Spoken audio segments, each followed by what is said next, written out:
Alright, Infinity Kingdom fam, it's time for continuation of our series on Immortal Skills and Tower of Knowledge passive effects. I'm gonna pick up where we left off last week or the week before. I think I might have skipped last week.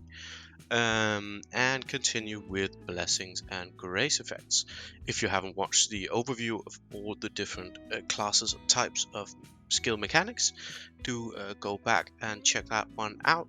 This one's going to be exclusively about the blessings and grace effects. So blessings and graces are skills which function by providing a combat buff or debuff for X amount of time to all immortals of either yours or your enemy's march. This buff or debuff is not a permanent one like auras.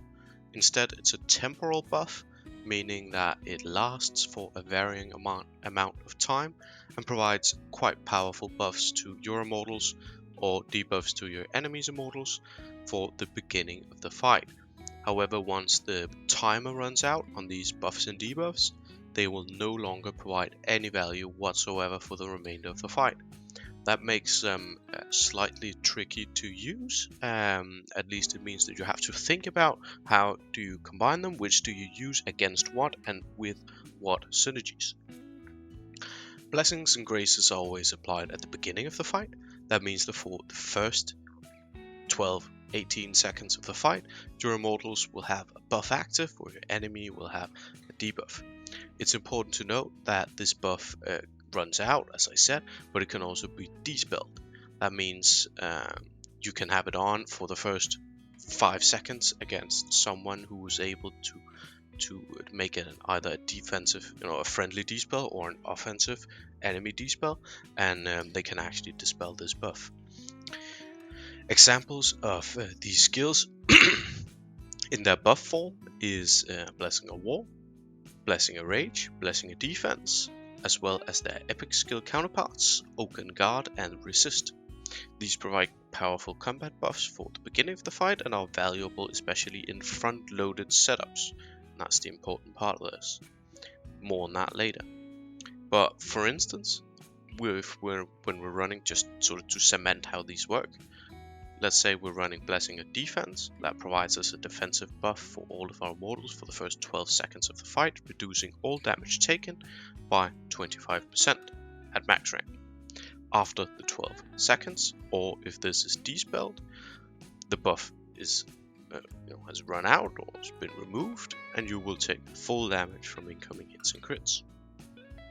While most of these graces and blessings provide combat buffs, we also have energy suppression, which, as I said, is a debuff.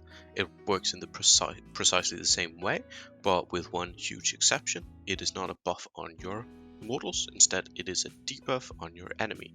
So for X amount of time, for 12 seconds, the enemy will regen energy at 50% lower speeds, at max rank that is.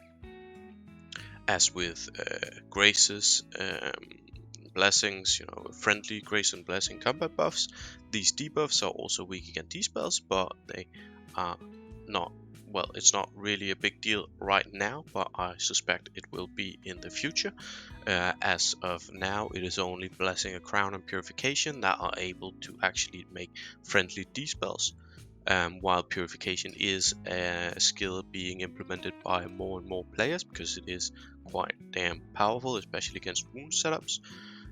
Blessing a Crown is not really something you're gonna meet besides some very specific niche troll builds. So, how do you know if a blessing or grace effect will work well in your setup? What's the synergies, and how do we figure out if something our march would benefit from having blessings and graces, which ones, and should we do something else instead?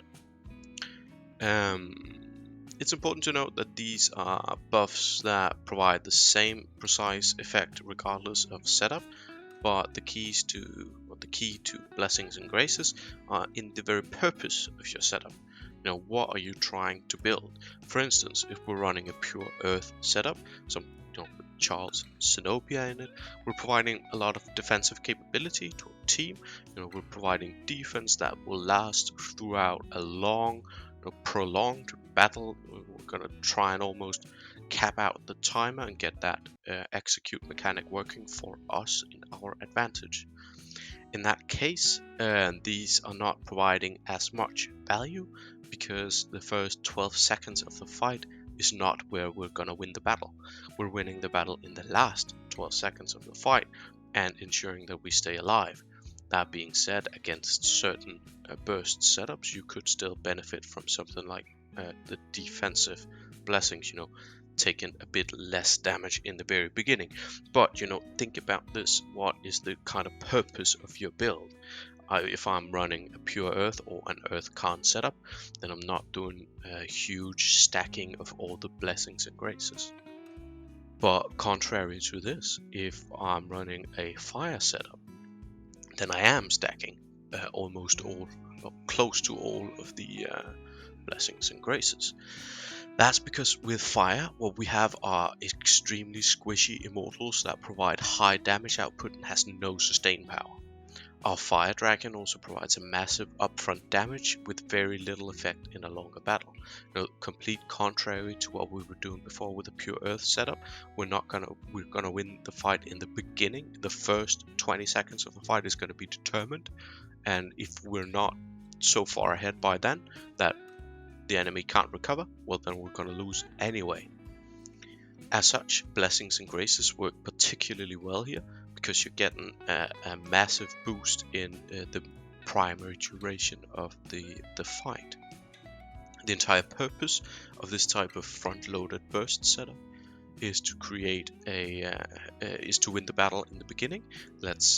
We want to overwhelm with damage on our enemy's troop count, and to do that, we do need all the strength we can get for the first 12 to 20 seconds of the fight.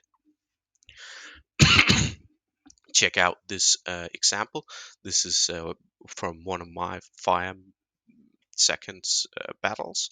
The battle is decided in 27 seconds, and as you can see by the damage numbers, it was not a rollover. It was against someone with quite high troop count and a decent setup, but it still lasted 27 seconds because we're stacking front-loaded damage and buffs.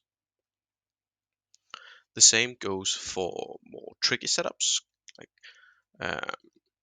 Earth Wind Hybrid, for instance. While that you might think that that is in the same category as the Earth one we discussed, having quite strong sustain power. With Zenobia in there, we do survive quite well, but we win the fight by having our Hannibal Barca and our Alexander pumped up to deal massive front-loaded damage early on.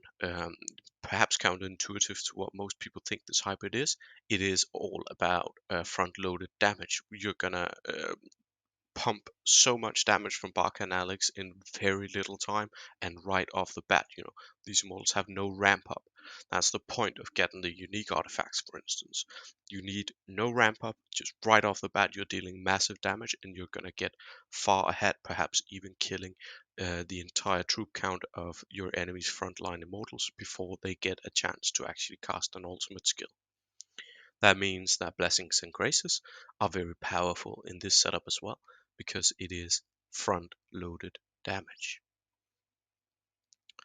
All in all, blessings and graces are powerful skills for most setups.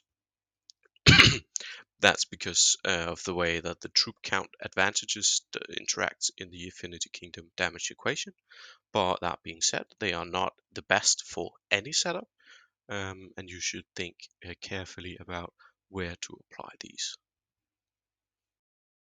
As always, please do subscribe to the channel. I consistently release new content here on the IK channel and on the official IK Wiki website. Links are in the description. On these channels, you can find guides from everything in IK, from events to talents, passives, finished builds, and game mechanics.